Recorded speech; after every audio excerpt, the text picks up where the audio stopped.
अपनी सृष्टि के सबसे खास निर्माण में व्यस्त थे। उनकी आंखों में चमक और चेहरे पर गहन एकाग्रता थी। तभी एक देवदूत प्रकट हुए और बोले, हे प्रभु, आप इस रचना में इतना क्यों व्यस्त लग रहे हैं? यह तो एक साधारण प्राणी लग रही है। ईश्वर मुस्कुराए और बोले, यह साधारण नहीं, यह माँ है। इसके आंचल में ऐसी छाव होगी जिसमें कोई भी डर, चिंता या दुख टिक नहीं पाएगा। इसके हाथों में ऐसा स्पर्श होगा जो किसी भी पीड़ा को दूर कर सकेगा। इसकी ममता अमृत से भी मीठी होगी। देवदूत ने कहा, प्रभु, आप विश्राम कीजिए, इसे मैं बना दूंगा। ईश्वर ने सिर हिलाया, नहीं, यह तुम्हारे बस की बात नहीं है। इसकी कोमलता और सहनशीलता को समझना आसान नहीं। इसे मैं खुद ही तैयार करूंगा। दिनों की मेहनत के बाद ईश्वर ने माँ को बनाया तो देवदूत ने देखा कि माँ की आंखों में नमी थी। देवदूत चौंक गए और बोले, यह पानी क्यों टपक रहा है? ईश्वर ने कहा, यह पानी नहीं, यह आंसू है। ये आंसू खुशी, दुख, ममता,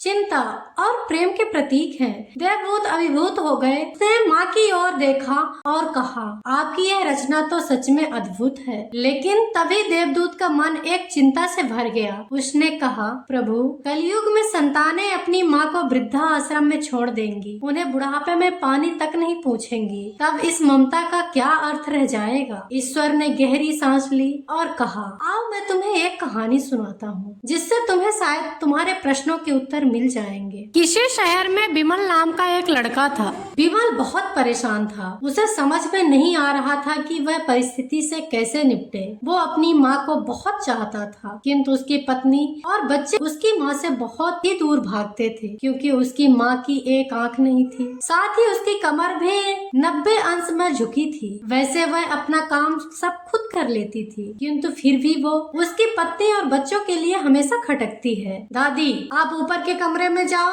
मेरे दोस्त आ रहे हैं। विमल के बेटे अखिल ने बड़े बेरुखी से कहा, पर बेटा, मैं तो यहाँ दूर बैठी हूँ। विमल की माँ ने बहुत प्यार से कहा, नहीं, आप उसके सामने मत रहो, वो मुझे चिढ़ाते हैं। अखिल ने जोर से डांटते हुए कहा, क्या हुआ अखिल, क्यों चिल्ला रहे हो? विमल की पत्नी कामनी ने किचन से आवाज लगाई, देखो ना माँ, ये दादी यही ड्राइंग रूम में बैठी है और मेरे दोस्त आ रहे हैं। अखिल ने शिकायत भरे लहजे में कहा, माँ जी, आप ऊपर जाओ, क्यों हम लोगों को लजवाती हो? कामनी ने अपने बेटे को पक्ष लेते हुए कहा। बेचारी सरस्वती चुपचाप उठकर जीने के सहारे ऊपर जाने लगी। कमर झुकी होने के कारण उन्हें ऊपर चढ़ने में बहुत परेशानी हो रही थी, किंतु वो पूरी ताकत से ऊपर के एक अकेले कोने वाले कमरे में जा बैठी। विमल बाजू के कमरे में सब सुन रहा था। उसे बहुत कष्ट हो रहा था कि उसकी माँ को अपमानित होना पड़ रहा है, किंतु वो असहाय था। अगर वो कुछ कहता तो पत्नी और बच्चे उसका विरोध करने लगते। दूसरे उनके तर्क भी सही लगते थे, क्योंकि वो एक प्रशासनिक अधिकारी था। उसका सामाजिक स्तर बहुत ऊंचा था। उसके ससुराल भी एक उच्च घराने में थी, अतः वह चुपचाप इस तरह हर दिन अपनी माँ को अपमानित होते देख रहा था। रात को विमल की पत्नी ने कहा, देखो जी,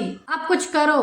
कल कलेक्टर साहब की पत्नी आई थी। माँ जी अपनी देसी धुन धारा में उनसे मिली। मुझे बहुत शर्म आ रही थी, बताते हुए भी कि ये मेरी सास है। मैंने कह दिया कि दूर की रिश्तेदार है, इलाज कराने आई है। विमल को रोना आ गया, किंतु फिर भी वह चुप रहा। उसके समझ में नहीं आ रहा था कि वो क्या करे। अपने बेटे के मन स्थिति को सरस्वती बहुत अच्छी तरह से जानती थी। वह बेटे को कोई कष्ट न हो, इसलिए वो हर बात को चुपचाप सह लेती थी। विमल बहुत उदास रहने लगा। एक तरफ परिवार और दूसरी स्तर पर जीने की प्रतिबद्धता थी, और दूसरी ओर माँ। आखिर माँ से अपने बेटे की यह हाल देखी न गई। एक दिन उसने अपने बेटे से कह दिया, विमल, बहुत दिन हो गए हैं, मैं अपने गांव जाना चाहती हूँ, मुझे वहाँ पहुँचा दो, मेरा यहाँ मन नहीं लगता। किंतु माँ, वहाँ तो कोई नहीं है, तुम्हारी देखभाल कौन करेगा? विमल ने आश्चर्य से पूछा। अरे, सब गाँव वाले तो हैं, और तुम्हारी मामा जी भी तो उसी गाँव में रहते हैं, और हम सारी व्यवस्था कर आएंगे। कामनी को जैसे ही मन की मुराद मिल गई हो। हाँ बेटा, बहुत सही कह रही है, सरस्वती ने लंबी सांस लेते हुए कहा। विमल जानता था कि गांव में माँ की देखभाल करने वाला कोई नहीं है, लेकिन अपनी पत्नी की जिद के कारण वह अपनी माँ को गांव छोड़ने विवश हो गया। माँ को गांव छोड़कर आते वक्त उसे रोना आ रहा था तथा अपनी बेबसी पर गुस्सा भी आ रहा था, किंतु परिवार, पत्नी और समाज ने उसे इन मनोभावनाओं को बदल दिया और वह सुकून सा महसूस करने लगा। कुछ दिनों के बाद उसके चाचा, जो अमेरिका में रहते थे, आने वाले थे। जब विमल बहुत छोटा था, उसके पिता जीवित थे, तब वो भारत आए थे, और उसके बाद वो अब भारत आने वाले थे। पूरा परिवार और अड़ोस पड़ोस बहुत उत्साहित थे। अमेरिका से विमल के डॉक्टर चाचा आ रहे थे। डॉक्टर रमेश ने जैसे ही घर में कदम रखा, सबने मिलकर बहुत उत्साह से उनका स्वागत किया। क्यों विमल, भाभी नहीं दिखाई दे रही हैं? डॉक्टर रमेश ने उत्सुकता पूर्वक पूछा। जी वो गांव में रहती हैं, यहाँ उनका मन नहीं लगा, कामनी ने सपाट लहजे में उत्तर दिया। डॉक्टर रमेश ने विमल की ओर देखा तो विमल ने अपनी आंखें झुका ली। डॉक्टर रमेश सब समझ गए। बोले कल हम भाभी से मिलने सब गांव चलेंगे। दूसरे दिन सभी लोग गांव के घर में पहुंचे।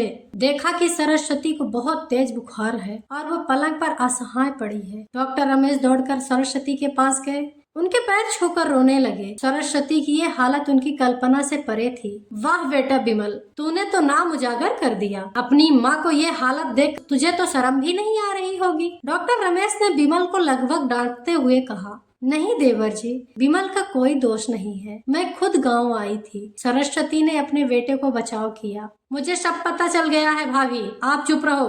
क्यों बहू, तुम्हें अपनी सास की कुरूपता पसंद नहीं है? समाज में तुम्हें नीचा देखना पड़ता है ना? डॉक्टर रमेश ने कामनी की ओर व्यंग से देखा। कामनी निरुत्तर होकर विमल को देखने लगी। आज तुम जिस सामाजिक स्तर पर हो वो इन्हीं के संघर्षों की देन है। और बेटा विमल, तुम्हें शायद मालूम न हो कि बचपन में जब तुम 1 साल के थे तब छत से नीचे गिरने के कारण तुम्हारी एक आंख फूट गई थी और तुम्हारी रीढ़ की हड्डी में भी समस्या थी। तब तुम्हारी इस कुरूप माँ ने अपनी एक आंख और अपना बोन मेरो तुम्हें देकर इतना सुंदर स्वरूप दिया था। कामनी बेटा, इतने सालों तक संघर्ष करके बेटे को प्रशासनिक अधिकारी बनाने वाली इस संघर्षशील औरत की तुम लोगों ने यह दशा कर दी, तुम्हें ईश्वर कभी माफ नहीं करेगा। डॉक्टर रमेश आंखों से अश्रु जलधारा बह रही थी। अब भाभी, आप मेरे साथ अमेरिका जाएंगी, यहाँ इन स्वार्थी लोगों के बीच नहीं रहेंगी। डॉक्टर रमेश ने सरस्वती से कहा। विमल को तो काटो खून नहीं था। डॉक्टर रमेश जो उनके चाचा थे,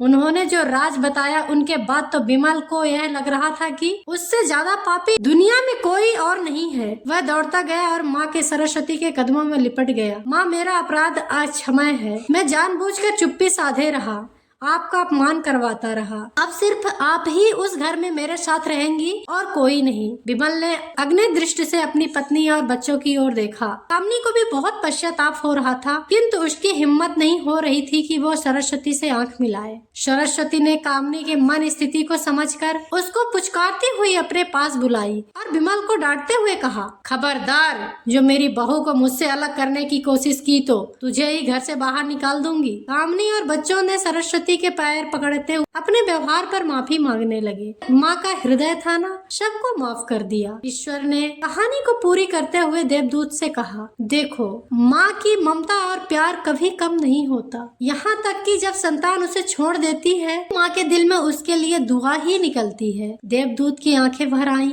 उसने माँ के चरणों में सिर झुकाया और कहा, हे प्रभु, आपकी यह रचना सच में सबसे अद्भुत है। ईश्वर ने मुस्कुराते हुए कहा, इसीलिए मैंने कहा था, माँ का निर्णय सिर्फ मैं ही कर सकता हूँ। माँ एक एहसास है, एक भावना है जो शब्दों में नहीं समाई जा सकती। वह ईश्वर की बनाई हुई सबसे खूबसूरत और अनमोल रचना है। अगर वीडियो पसंद आया है तो प्लीज लाइक करें, चैनल को सब्सक्राइब करें, वीडियो को ज्यादा से ज्यादा शेयर करें और कमेंट में बताएं ये कहानी आपको कैसी लगी, ताकि हम आपको इसी तरह से कहानी और जानकारियाँ लेके आते रहे। Thank you for watching.